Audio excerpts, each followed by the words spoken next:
Please welcome our speakers. Are you going to go first, Gary? Welcome Gary Oborny.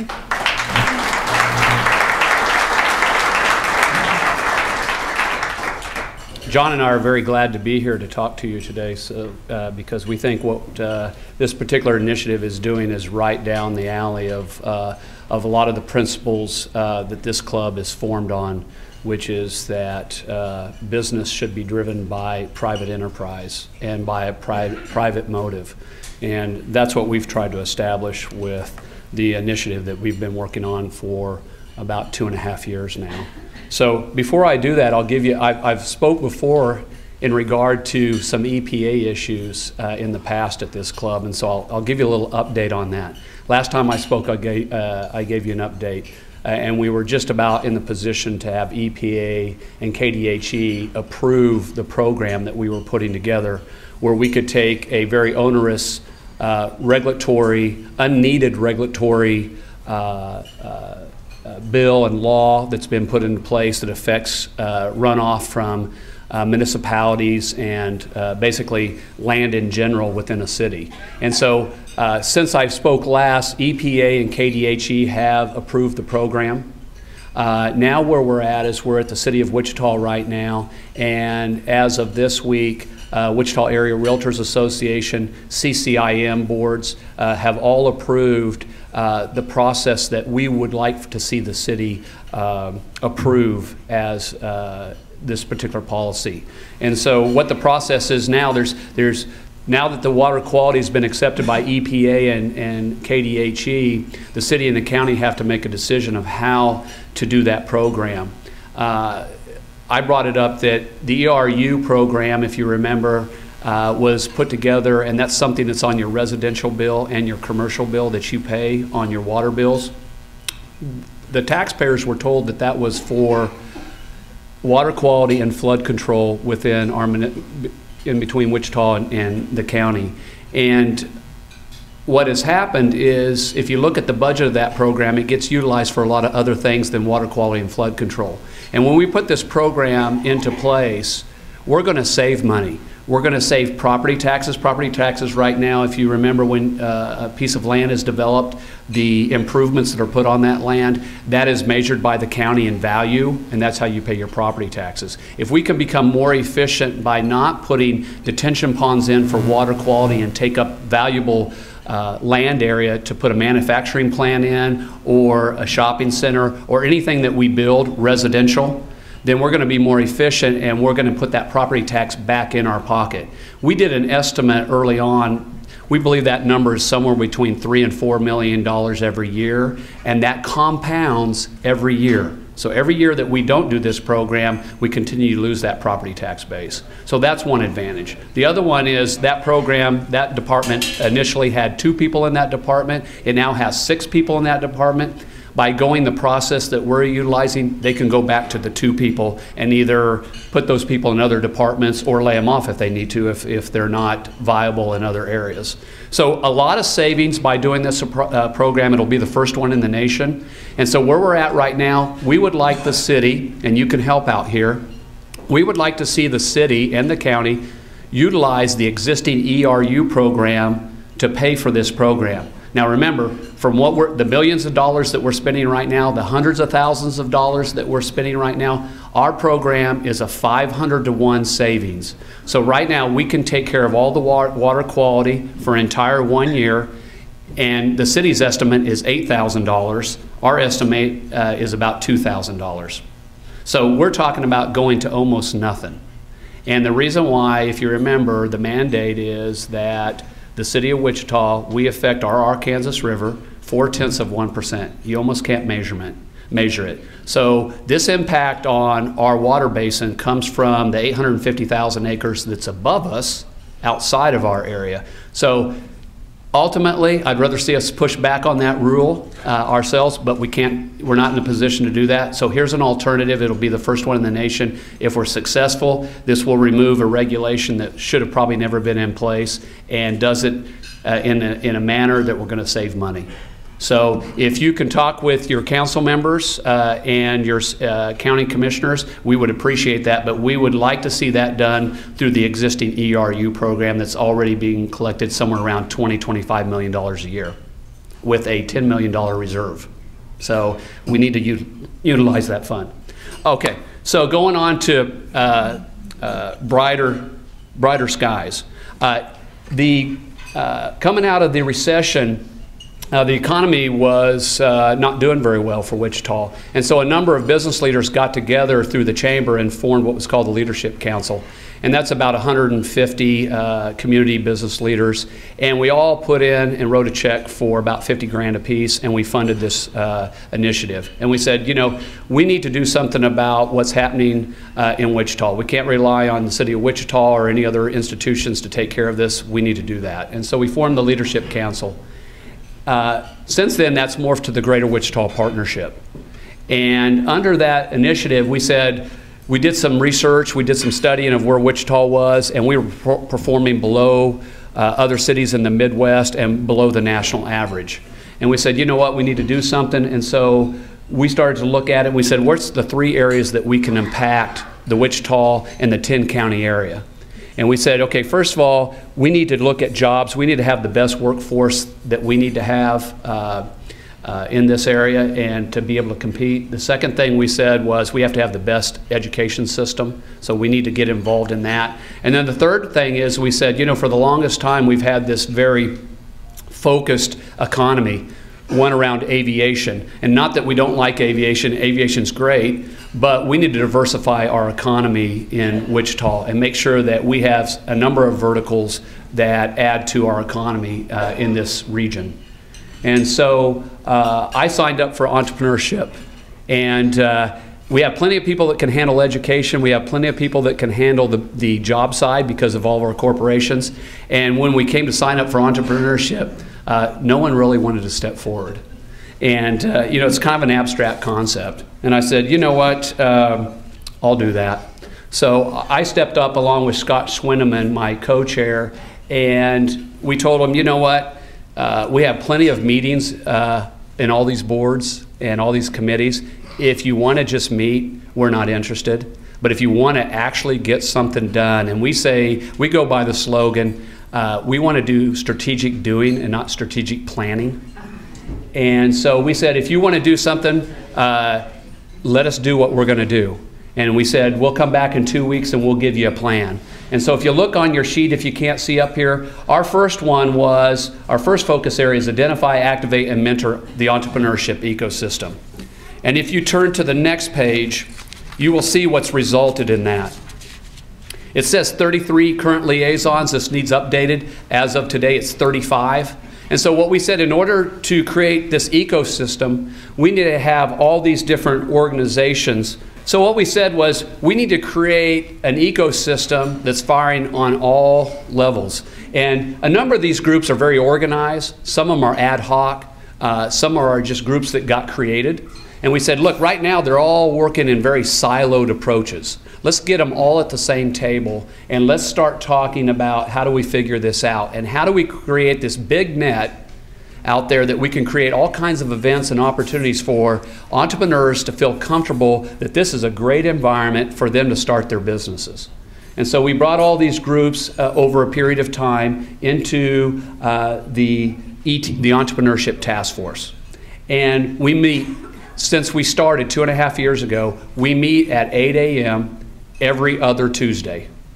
And it's a mandatory meeting. And every group has to have a backup person from their organization is there. And the reason why that's important, it's important to be at the table, be informed, know what's going on, and bring solutions to all of the different problems that we're trying to solve. And so I'll give you some examples of some of the benefits.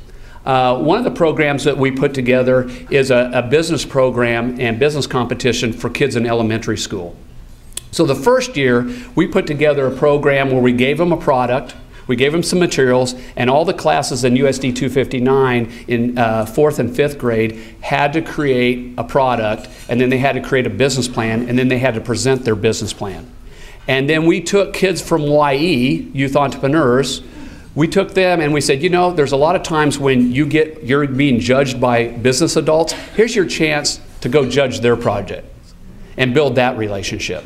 And so the YE kids judged all the projects. And from there, we had first, second, and third prize, and the ETF sponsored Office Max cards that were given to the teachers with the impetus that they would buy more materials to teach more entrepreneurial endeavors in the class. So that was the first year. That program went really well, and the DECA kids did all the marketing for it and put all the program together. And so what this is about is not just about having the competition, but that connectivity between the high school kids all the way to the junior high kids to the elementary school kids. So they're all working together to help each other and move up the line. So what's happened to that program? The program just got completed for this year, 2 weeks ago. This year we did a business competition for 7th and 8th grade, 5th and 6th, and then 3rd and 4th. And it's got to the capacity now to where we had to videotape all the business competitions. The YE and DECA kids did all the marketing and, of course, judged the contest. And then DECA this year took their program to the state championships for DECA, and they won first prize. So they won the state championships for this program. And the judges said, you know what's great about this? Usually what we see is we see you working with a business somewhere and doing a marketing plan. You're actually doing something in the community. And so this program has taken a life of its own, and DECA, YE, and now JA is at the table. And so next year what we would like to do, the ETF is going to do a $90,000 grant, and we're working with JA, and hopefully they're going to come up with a $90,000 match. What we would like to see next year is between JA, YE, and DECA, we want to run an entrepreneurial program from 1st grade to 8th grade full-time throughout the whole year with an after-school academy program where all these kids are in the mix all the time. And why is that important? Right now, what we see is a lot of kids that are used to going through the academic process with the idea of go get a job. Okay, that's great, but we also need the element where kids are living in an environment where they can be entrepreneurs and they say, you know, the other pathway is I can be an entrepreneur and I can go start my business. And so we have to create that environment that they have those choices. So very important. Another initiative that we're doing this year is the Million Cups. So if anybody been to the Million Cups yet? Raise your hand. A few of you. I'd encourage you to go. So we're going on, I think, our 7th week now. It's every Wednesday at 9 a.m. at the WSU campus in Old Town. And basically what we do, this is a national program, and we have 2 entrepreneurs come and speak. They do a PowerPoint presentation about their project, and basically they do 10 or 15 minutes about their project, and then we have 10 or 15 minutes of Q&A from the business community. We've been averaging about 125, 150 people at every event, and it's every Wednesday. And basically the end question that we ask as a community, we end with, what can we do for you to help you make your business successful and scale it up? So I'd encourage you to come and check it out. It's very exciting, it's very informative, and it's very interesting to see all the different companies that you normally wouldn't think about that are trying to get started in Wichita. So when you see that type of stuff going on, you know, a lot of people say, well, I don't see anything going on entrepreneurially. There are a lot of things going on that we just need to get involved. The third one is who I'm going to announce next, and that has to do with our focus for this year as an ETF, which is to start the ET Accelerator. We started studying this about a year ago, and we looked at a lot of different accelerators around the country and studied what they do right and what they do wrong. And you know, if you look at a lot of accelerators, programs out there and incubators, a lot of them are quasi-government, a lot of them are institutional. And as we started to look at those, we believe that those groups make a lot of times the decisions for the wrong reason. In our initiative, the E2E Accelerator is a private initiative built on private business philosophy. And what that means is that you make a decision. If we're going to apply capital to a company and help them and mentor them, we're going to do it for the right reasons. We're going to do it because we think they can be successful and they can scale and grow into a large company in Wichita. A lot of times you see decisions made for political reasons, other reasons that the decisions are made to back those companies, and our format is built on a private approach. So what have we done so far in that, as far as that initiative? In the process, we wanted to test that concept out a little bit before we started investing into an accelerator. So we created 2 funds. One is called the E2E Fund, and the other one is called the E2E Ventures. And one is for very early startup, the E2E Ventures, where the risk level is higher. We have not done any funding at that point in that fund. And where we've done most of the funding, almost, it says, if you turn to the other page, it says 10.6 million. We're now up to 11.8 million as of today. So what we've done is we went out and tested this theory. We went out and through the E2E funds, we invested in 2 companies. And here's why that's important. One is if you're going to give incentives, really all you're doing is buying jobs. And you're really not sitting at the table. And you're not part of the decisions. And a lot of those decisions can be made on a metric. What happens here is when we come to a company, there's 2 things a scalable company needs. They need a workforce. We got that. They need money. We have that also. And so we put a private investment group together, and basically what we do is we go to these companies that we think are appropriate for investment, and we go to them and we say, okay, we'd like to invest in the company. We take an equity position, we take a position on the board, and we become a part of the company itself in the decisions, how it moves forward. We bring our mentors in, business people that have those capabilities, and we all work together to make that company successful. Now, it's a geocentric investment in that it has to improve Wichita. So I'll give you an example. One company that we invested in, we've invested approximately about 10 million right now. Brought that company from California. Started with 1,000 feet in a building downtown. We now are approaching 30,000 feet in that building in 12 months. We have 75 employees. And we started about 11 months with revenue of about 80,000. In April, we should do about $5 to $6 million for the month. Now, we've moved the bank accounts to Wichita. We've moved people from California here. We've moved other people here. We're recruiting. We would hire another 25 to 50 people right now if we could get them. Okay? We've got some things we need to do in the IT side that brings those people up to the quality level that we need them for the type of program that we have. We're working on that. We've got a scholarship program at Wichita State, and we just announced that we're going to be offering some high school students pay for their school at Wichita State if they'll come and work for the company, and they get a salary while they're doing it. So a very private approach. Our accounting and our audit services are out of Houston. As of last week, we voted to move those services to Wichita. On the other company, we have an accounting company in Wichita right now that has a $100,000 accounting company. That company's in Seattle, but we'll be moving a development office to Wichita. That company works with Amazon, Microsoft, you name it, in the IT business. We invested $2 million in that company, and we started moving a lot of their services to Wichita also because we're more cost effective. So those are just some of what we call the multiplier effect that make a real difference. And again, this is a private approach where we do this privately. So I spoke enough. I'm going to introduce you to John Dascher, who is, we did an international search. It started as a national search and turned into an international search. John has been living in Denmark for 8 years. And after going through all the applicants, we thought John was the best individual to fill this position, because John believes in the same principles that we believe in, that there is a better way to do this, there's a better way to do eco-development, and it's when you're sitting at the table and you're sitting at the boardroom as the owner. So without further ado, I'll introduce John Dascher, the new CEO of Accelerator.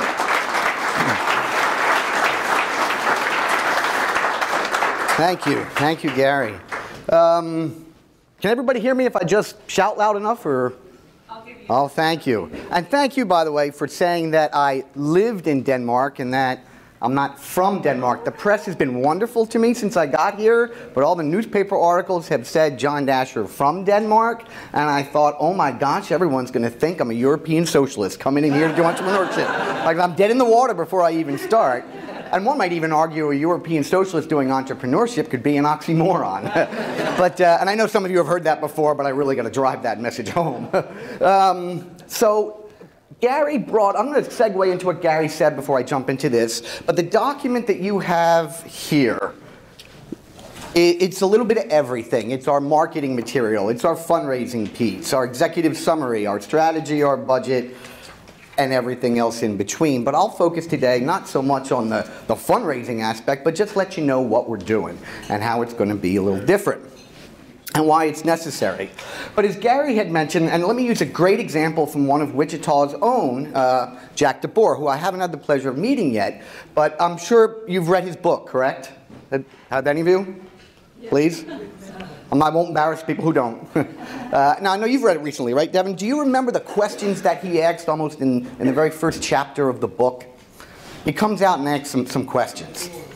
They are, remember? By any chance? I don't want to embarrass you. If you don't, it's all good, because I know you're going to challenge me later, so I figured I'd make a preemptive strike.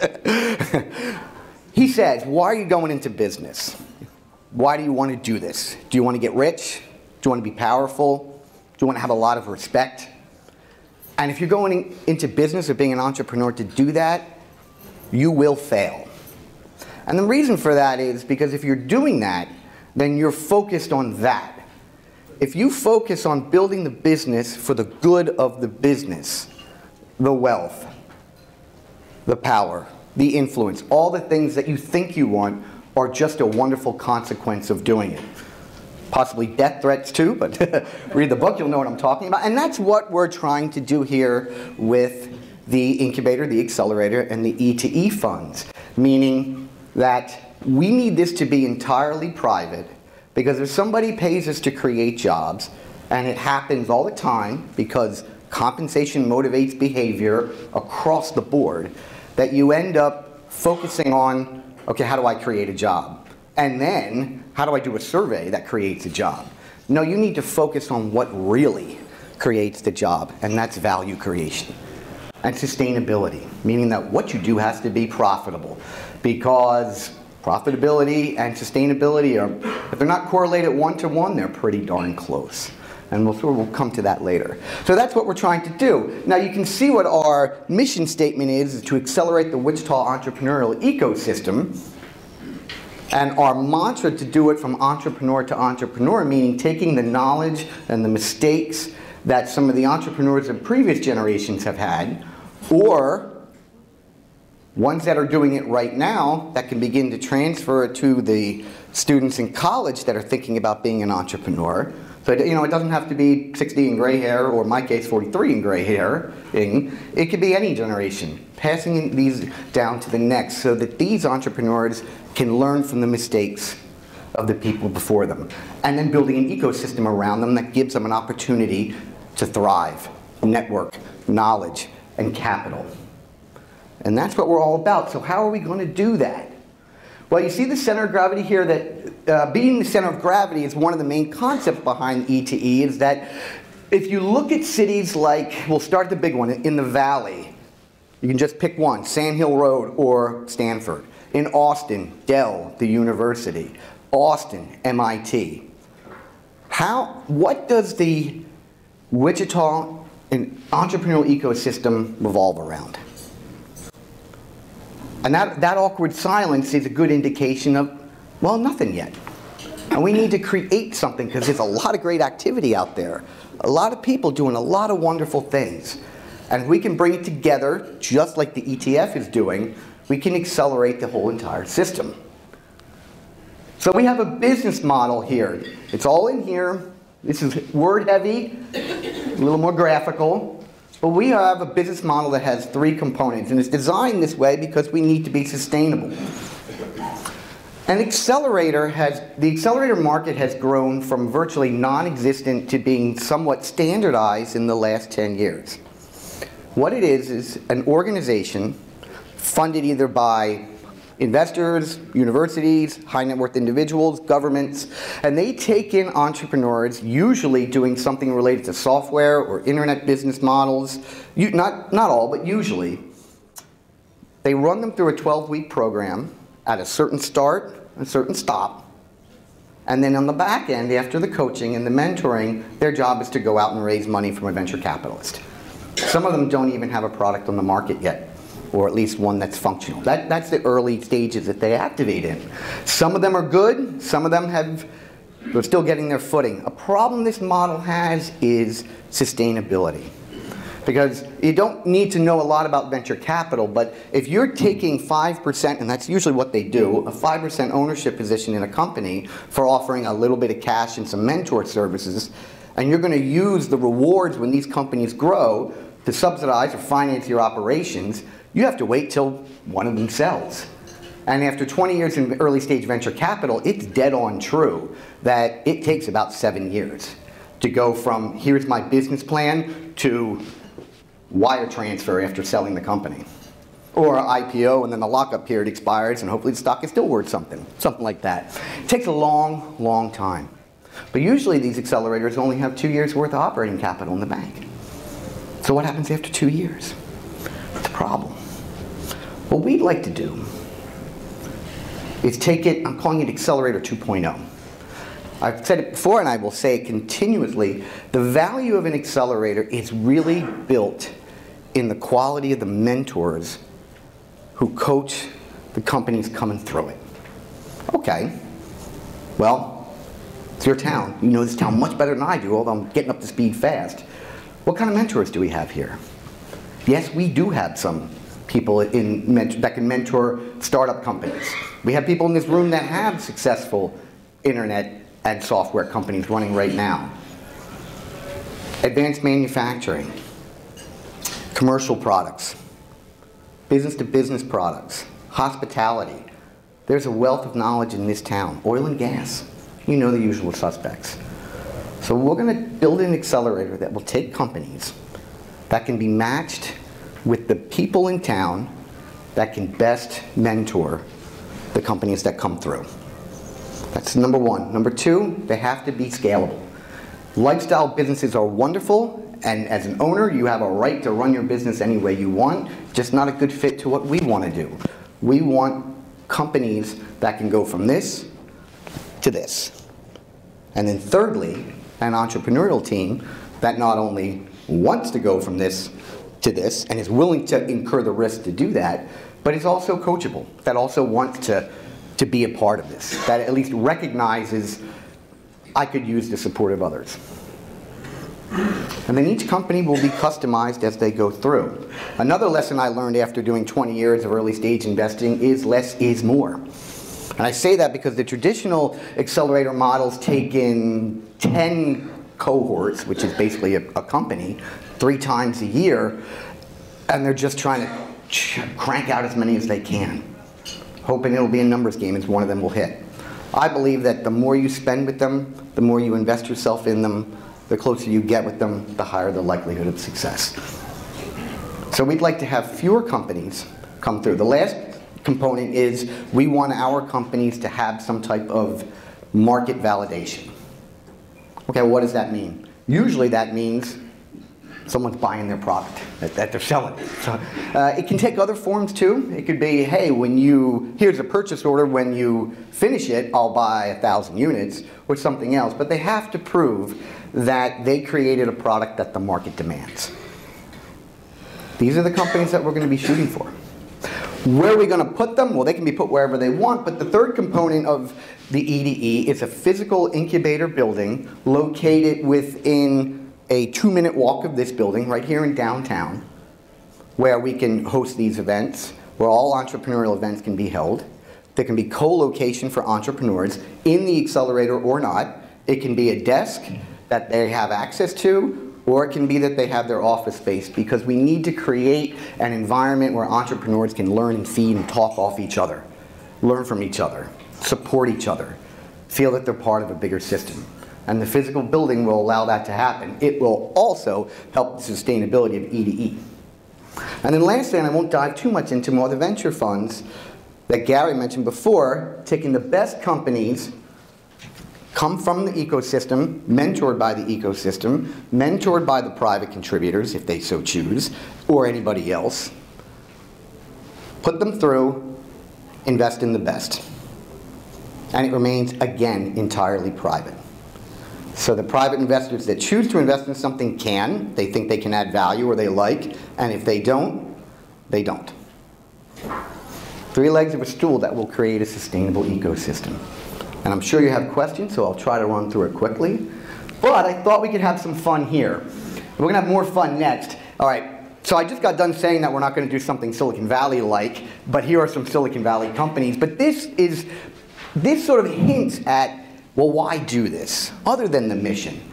Every single one of these companies here went through an organization of what E2E aspires to be.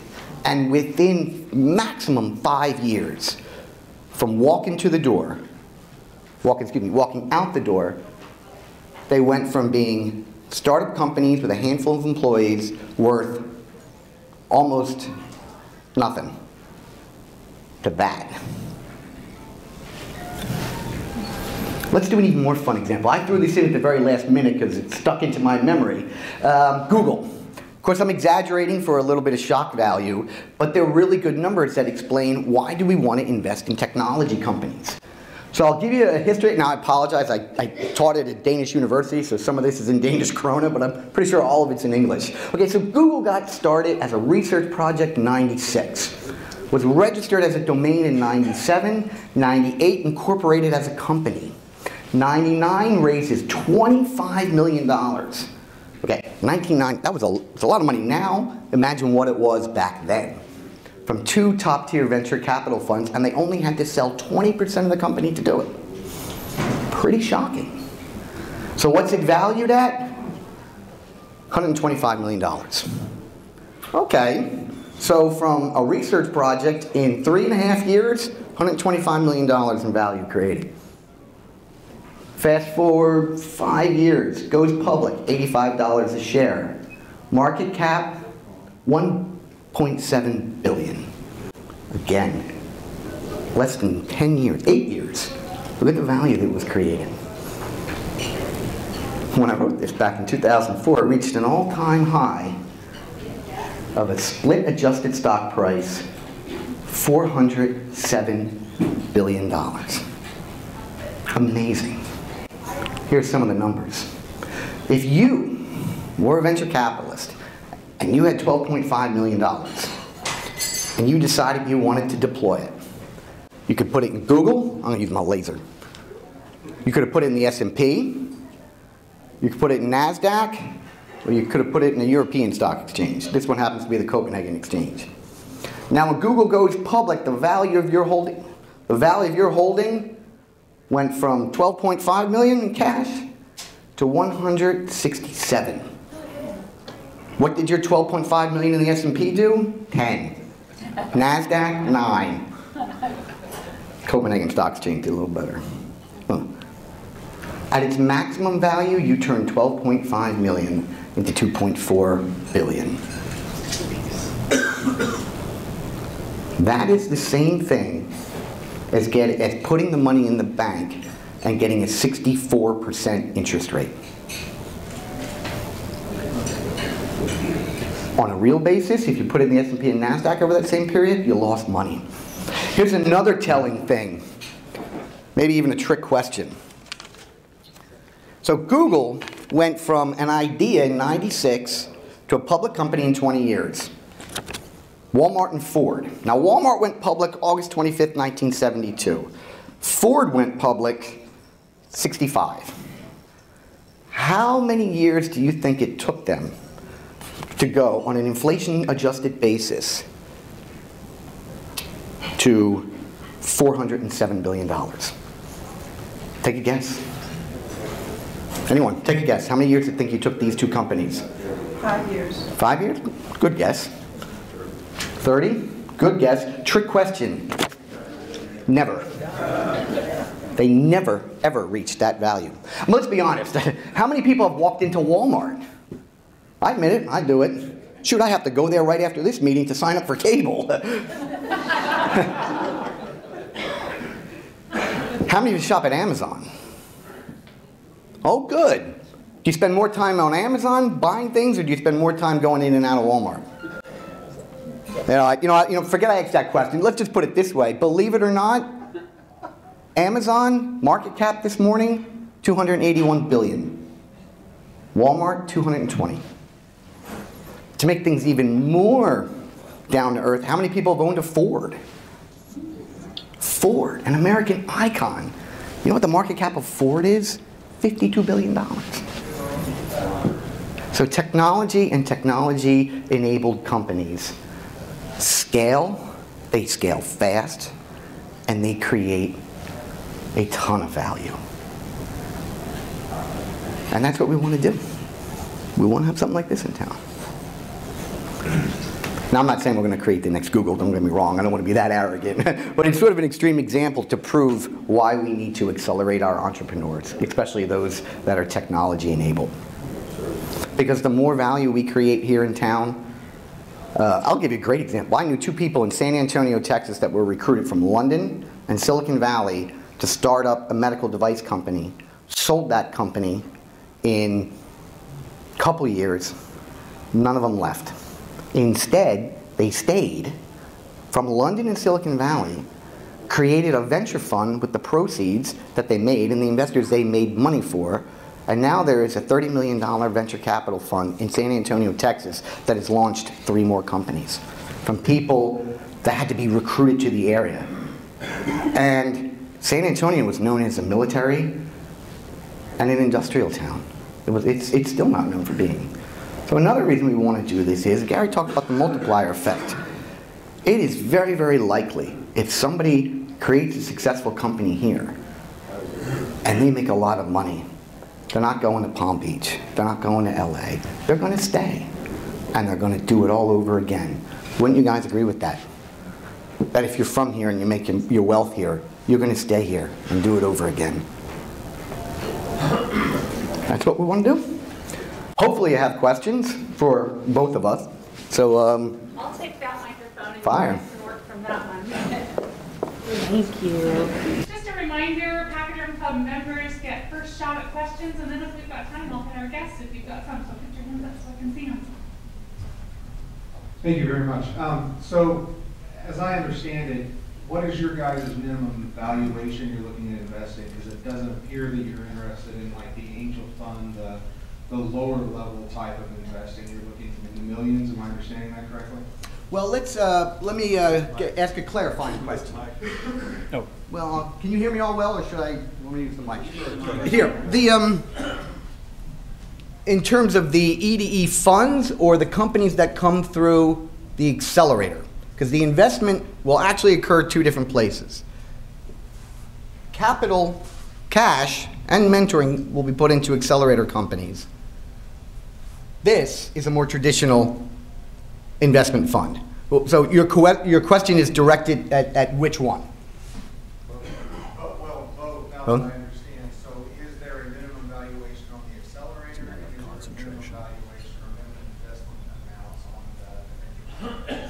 the Well, I wouldn't say that there's a minimum in black and white terms. Meaning, like for example, the standard Accelerator model is they have about $20,000 and they take 5% of the company. And that's it. Every company gets that, no matter what stage of their life cycle they're in. I'd like to be a little more customized. We would like to create a methodology that monetizes the value that we create in the companies in an equitable way. And that could be through a debt instrument, through an equity holding. It's whatever's most appropriate for that company. And it's not an evasive answer, it's actually a better answer, because I don't want to standardize any model. The investment funds will be taken once again on a case-by-case basis.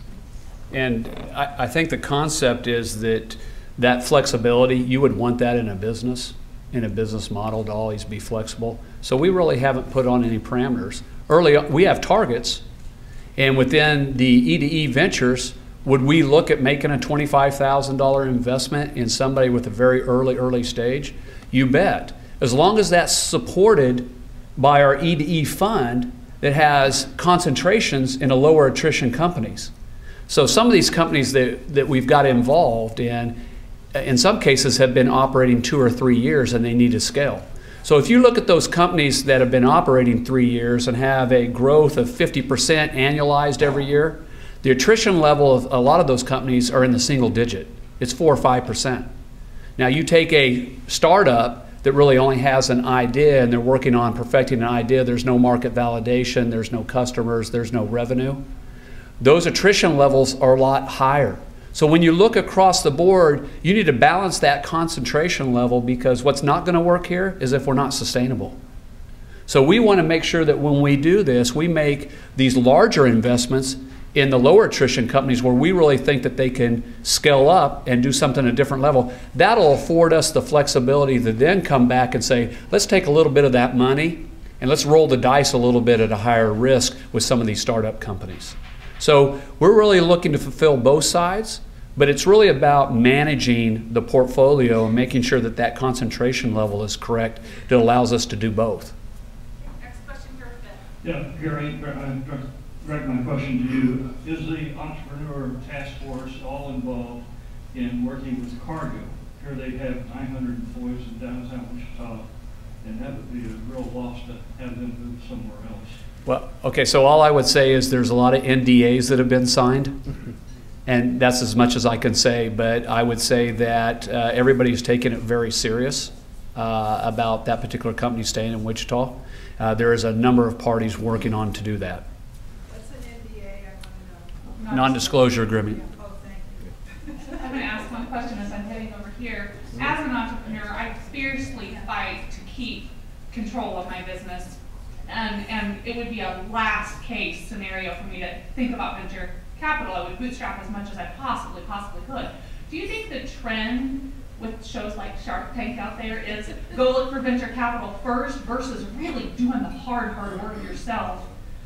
Or are people, just help me work through that. It seems to me people are rushing to venture capital because they have a great idea versus just trying to get it done themselves and holding on to 100% of the company. Sure. Well, number one, well, don't get me started on Shark Tank. It's about no more than an MTV reality show with reality, but fair enough. Control and ownership are sometimes two different things. And if you have an investor on board that, number one, they believe in you, or else they wouldn't have invested in the first place. And if they believe in you, they're trusting you and your team to execute. Additionally, most investors aren't interested in controlling your company. They're interested in actually adding value. And you would want your investor to have expertise, so that what they call it smart money, so that when they're coming, you have mutual interests and they can add more than just the green that they invested in the company. But you still have in full managerial control of your company, whether it's 15 or 20 or 25%. They certainly want profit, though. What's that? They certainly want profit. Well, actually, your interests are aligned because they realize their investment when the company is sold or goes public, just as you do. Hopefully, a good one will. Thank you. Okay. Next question. Well, I want to add to that, because I've done that many times, and I've been involved with a lot of people as far as mentoring and investing with them, and not as a passive investor, but always as an active investor involved in the decisions. And you know, this it was different for me when I started my first business. It was a very lonely environment, grinding it out. I get that. But the question is, do you really have to do that? Or is that just a misnomer in our head that you have to, you know, as the Chinese would say, you have to taste the bitter root? Do you really have to do that? You know, Lam Ping was the coach of the Chinese volleyball team, and they would just hammer them 10 hours a day and practice and grind. And she came over to the U.S., and she was a product of coaching of the U.S., and she took back all these U.S. coaching ideas of, you know what, it doesn't have to be that way. We don't have to practice 10 hours a day. We can practice smartly for 3 or 4 hours a day, rest appropriately, do some of these other scientific things, and we're going to be more successful. And Lam Ping took that team and they won the gold medal. So there are different philosophies of how to do it. I get that. I think that we're coming to the realization that a collective, collaborative effort, when you're all working to create value together and the risk level is appropriate and the motivations are together, I think you can be pretty successful. I see a number of investors in this, in sitting around here, and how many times have you been in a situation with a young entrepreneur as they're scaling up, and you've been able to answer a lot of questions about complicated financing or other ways to do things? They just weren't knowledgeable. So really all you're doing is you're coaching them. Sure. So, That, but not necessarily the selling part of your company. Yep, But I yep, get it. yep. Well, it's hard to follow such a good question. And by the way, those were both very good answers. In your talk, you talked about Google, and I'm going to title that as a best case scenario. Can you give us a worst case scenario? And when we have a worst case scenario, who is it who actually suffers the loss? I mean, draw us a picture of a worst case scenario. Sure, that's easy. If a company comes through the Accelerator, the Accelerator will put financial and man-hour resources into the company. If it successfully comes through here, and Wichita investors decide we'd like to back this company as equity investors, and they do, and it fails, then everybody has lost their money. There you go. So, how do you avoid that from happening? Number one, as Gary had mentioned, the attrition rate of companies with market validation, dramatically lower. Number two, being active with the company to provide value on an ongoing basis. But it is high-risk capital, and it's in any high-risk venture, you have to be prepared to lose your investment. And again, after 20 years in VC, there is one stereotype that is universally true, and that is if you have a portfolio of, say, 10 companies, only one or two of them make you money, make you a profit. The other 5 to 7, they fail. They either are dissolved or go through bankruptcy or fire sold. So it is high risk, but it is high return. Well, all I was going to add is if we look back to the history of Wichita, there are certain time frames and certain companies that drove Wichita forward. And so, aviation, all the aviation companies that really drove Wichita forward, Pizza Hut. Think about some of those individuals that now went out into the community, made millions of dollars. They didn't move away. Some did. But a lot of them stayed here and they created other companies, and they invested in a lot of different types of opportunities. Lone Star Steakhouse, Rent-A-Center. So what we're trying to do here is let's hit a lot of first and second bases and third bases, and let's hit some home runs. And hopefully those home runs are something that's going to make a big difference. One of the companies we're involved in right now that we've put $10–11 million into. Okay, there's if that goes the way we think it's going to go, we're going to create 50–60 millionaires out of that. And these guys are going to be in their 20s and 30s, and they're going to turn around and invest and do other things. So we have to think about what kind of multiplier effect is created by that. In the meantime, we hit a lot of first and seconds because we already have companies, accounting companies, law firms, insurance, you name it, banks. All the economy that's getting results are already getting value from these companies being here. So to me, this is the way to go. It's right here. Hello. I understand that you have 2 funds, and generally funds would have, for every $1 million invested, they would have $2 million in reserve for in case they needed additional capital for a company. So my question is how much in capital does each one of your funds have? What do they have in reserve? Sure. There are a couple ways to structure a fund, and your question is very, very well designed for a traditional limited partnership structure fund. These fund are series LLCs, which means the capital comes in when an investment is made. Now, here's a more tangible answer. Usually, if we want to invest, say, $1 million in a company, and we're fairly certain that might take them somewhere, and we might need additional capital, we will take that investment and break it up into what we call tranches. So that as the company begins to hit its milestones, the money is released. If it's behind on its milestones, then the additional tranche can be increased if it's necessary. So if it's a delay, but we still feel there's value, that's where the flexibility is built. Does that make sense? So I understand your answer. What you're saying is that you have money committed from the community, and if you find a project that would require $1 million or $2 million or $5 million, you can get that money and then fund the rest of fund it over a period of time. Is that what you're saying? I would say that it can be technical, and I can be as technical as you'd like, but for the most part, yes, we have a pool of people that are willing and able to make investments that still maintain the choice to do it or not, and then an investment is structured in the way through the organization's expertise that we think best fits whatever the nature of that company is. And then we call them to invest, and if they do, the round is subscribed. And how much in funds do you think you have committed? Not in account, but committed. It's on a per deal basis. You know, I've been doing this 25 years, almost 30 years, and basically when we put a project together, it's on a per project basis.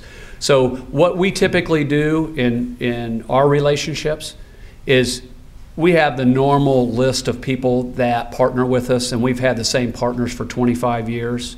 Now, that bodes a question of how do you spread this out to the community and allow somebody that says, you know what, I just want to invest $20,000 and I'd like to be a part of this. Now you're starting to talk about qualifying investors and things of that nature. It gets a little hairier.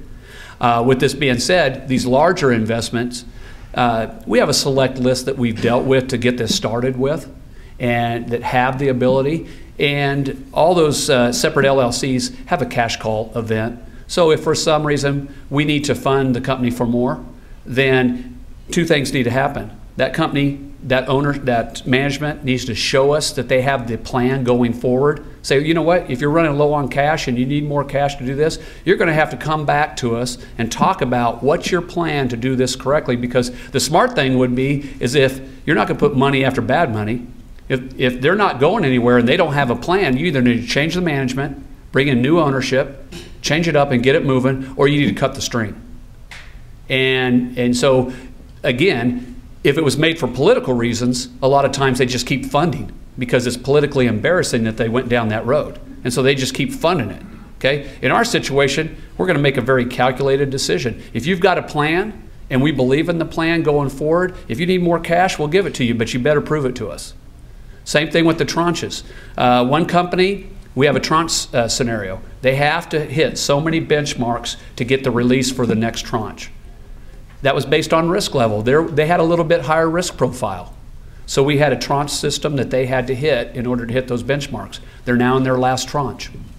So currently that's how we do it. I think we have time for one more question. First of all, thank you, Gary, very much for taking the time to share all of this and for the work you're doing in the community. And Scott, welcome to Wichita, and we're glad to have you here. Thank really you. Great job. Back in the mid-'80s, I was fortunate enough to ride on an airplane with Jack DeBoer out to Burbank when the Center for Entrepreneurship started at WSU, and I met Steve Jobs out there. It was like a memorable experience for sure. But if you look at Silicon Valley, often tied into Stanford and the proprietary technology often that comes with technology comes out of the universities, because that's where the kids are that are doing that study. And so the area of technology or medical technology, it would seem an automatic fit to work within the university. So the question really is, what type of, I saw Friends, of course, and Newman on there. What type of connections within the university do you see happening so that you can bring the talent that comes out of the grade school, the great programs you're doing, that go into college and they say, hey, now that idea that I had in 6th grade, I'm going to launch it. How do you go from there?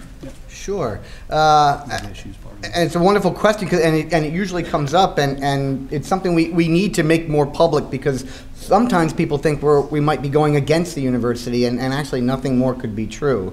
The director of the Center for Entrepreneurship at WSU, Mark Torline, was part of the committee active on the ETF that actually brought me here, and I talk to him on a daily basis.